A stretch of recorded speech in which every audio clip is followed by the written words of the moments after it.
été enceinte 2 fois de 2 grossesses très compliquées. Il y en a même une où je suis devenue handicapée puisque j'ai fait plusieurs AVC. Donc je ne minimise aucune grossesse. Lorsqu'une femme enceinte est en pleine forme, qu'elle arrive, qu'elle le dit haut et fort, les gens lui sourient et lui laissent leur place, sans réfléchir. Pourquoi? Parce que son état est visible à quelque chose de beau et de naturel. Elle porte la vie. Même si elle précise qu'elle va bien, on va insister pour la faire passer. Parce que la société intègre que la grossesse rime avec besoin d'attention et de soins. Et c'est très beau. Le problème, c'est que on ne fait pas la différence. Quand une femme enceinte en difficulté arrive, et qu'elle est en difficulté et qu'elle l'exprime, les gens redoublent de compassion, précipitent pour l'aider, de lui porter ses affaires, veillent à ce qu'elle n'ait rien besoin de plus. Cette situation-là, la situation qu'elle vit, est vécue comme une situation préoccupante, très urgente, et elle est prioritaire. C'est légitime dans nombreux cas, et je suis d'accord que c'est bien que ça se passe comme ça. Maintenant, imagine-toi qu'il y a une personne en situation de handicap, et en plus un handicap invisible. À première vue, comme rien ne traduit qu'elle est en difficulté et qu'elle a de la douleur, elle n'a que sa carte, elle paraît normale et jeune, elle est en pleine forme extérieurement.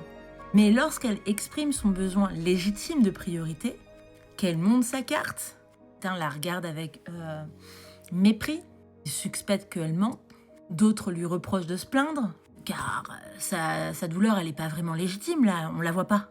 Il y en a beaucoup qui agissent même pas. Ils estiment que ça se voit pas, que c'est rien, qu'il n'y a pas vraiment un réel besoin, donc ils l'ignorent. Et la différence, elle réside dans l'apparence. Parce que la société, elle accorde facilement la compassion à quelque chose qu'elle voit, quelque chose de tangible. Un ventre rond, une démarche difficile, des béquilles, une mine fatiguée. Pour ce qui est invisible, comme des douleurs chroniques, des troubles neurologiques, une fatigabilité extrême, la compassion, elle disparaît. Pourtant, c'est la même chose, c'est la même réalité. Une femme enceinte en pleine forme, elle peut attendre sans problème. Une femme enceinte avec une difficulté, une personne en situation de handicap, ça peut être une urgence visible, un besoin immédiat d'assistance. C'est souvent la visibilité de leur état qui déterminera si elles sont priorisées ou non. Parce que oui, il y a encore des gens qui se posent la question. Et ce que ça relève en fait, la priorité, elle est donnée à ce qu'on peut voir, à ce qu'on peut interpréter, non à ce qui est le plus urgent ou nécessaire. Il faut éduquer, il faut sensibiliser toutes ces personnes-là, tous ces gens, nos enfants, pour qu'ils comprennent que la souffrance invisible, elle a autant de valeur que la souffrance visible. Le handicap invisible n'a pas besoin d'être prouvé pour exister. Priorité.